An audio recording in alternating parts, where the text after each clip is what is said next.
तद विजिज्ञासा, उसकी जिज्ञासा तुमको करनी चाहिए। और उसके बाद जब वहां पहुंच जाता है तो व्यक्ति की दृष्टि बहुत ऊंची हो जाती है। आज मुझे गुरुद्वारा में प्रवचन करने के लिए आमंत्रण था। लगभग 2000 सिख बंधु थे।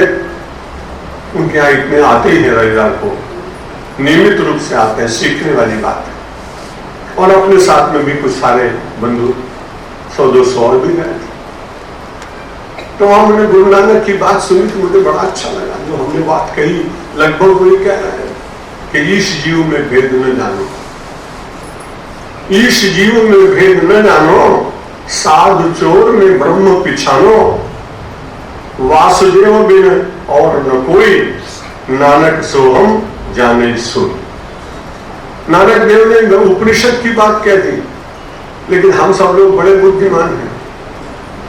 जीव ईश में भेद न मानो, ये तो कुछ समझ में आया, लेकिन साधु चोरों को एक सम जानो, ये राजनीति वाले बहुत अच्छी तरह जानते हैं।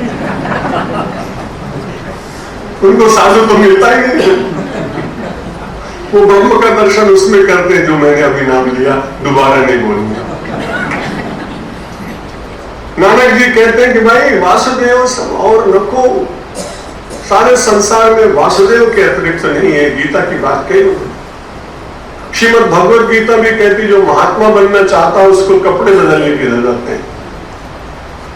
मेरे एक आश्रम है, उसमें आपको समाज का पूरा समय देना है तो आप सन्यासी बनिए।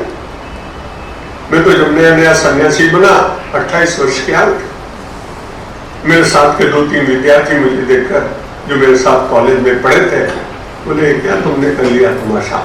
उनको तमाशा लग रहा था। मेरे मन की जो स्थिति थी वो पहचान नहीं पाते। तो उन्होंने कहा कि तुम मूड क्यों मुड़ा लिया। मैंने कहा भैया मैं तो स्वार्थ के लिए मूड मुड़ाए 3 गुण, सिर की मिट गई खाए और खाने को हलवा मिले, लोग कहे महाराज।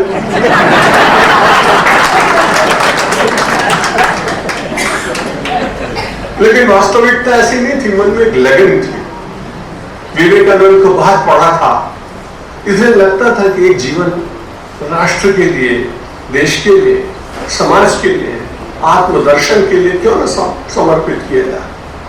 जब हम सब लोग पुनर्जन्म पर विश्वास करते हैं, मानो मेरी कोई वासना शेष रह भी गई तो भगवान की कृपा से मैं फिर से आऊंगा, लेकिन एक जन्म तो मैं परमात्मा तुमको अर्पित करना चाहता हूं।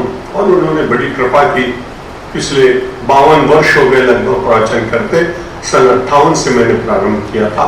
ब्रह्मचारी जीवन में मैं गुजरात में बहुत घूमा, संत राम मंदिर में जहां बहुत सारे भिक्षुक संत पड़े रहते हैं उनके बीच में भी मैं रह चुका हूं।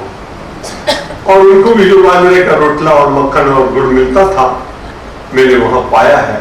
लेकिन जब मैं शंकराचार्य पद पर था तो पूर्व महाराज जो दिवंगत हो गए उन्होंने मेरा बड़ा स्वागत किया। मैं सोच भी नहीं सकता था कि जिस मंदिर में मैं भिक्षा करके गया उस मंदिर में मेरा अभिनंदन होगा और महाराज नारायण दास जी मुझे 11,000 रुपए की थैली भेंट करेंगे।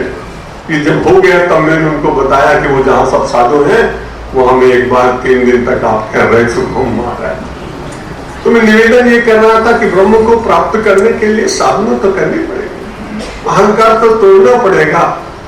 और इसलिए भगवान ने कहा कि अगर आप महात्मा बनना चाहते हैं, जो गुरु नानक ने कहा कि वासुदेव में नानक सो, वासुदेव देखो सबको, नानक सब वासुदेव समहो। नानक देव कहते हैं ब्रह्म के समान ही है। वासुदेव सर्वमिति स महात्मा सुदुर्लभ।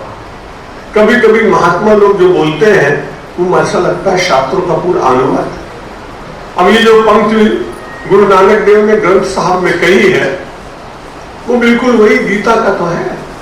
और बड़ा अच्छा लगा मुझको, उन लोगों ने मुझे एक तलवार भेंट में दी। मैं यहाँ लाना चाहता था। मैंने सोचा आस्था में सारी दुनिया के लोग देखेंगे कि अहमदाबाद में स्वामी जी को तलवार की क्या जरूरत पड़ती, इसलिए मैं लाया नहीं। लेकिन जब तलवार उन्होंने मुझे दी मुझे अच्छा लगा। वहां भी मुझे गीता याद आ गई। गीता में भगवान श्री कृष्ण ने कहा है कि अपने हाथ में विवेक की तलवार लेकर अज्ञान को काट डाल।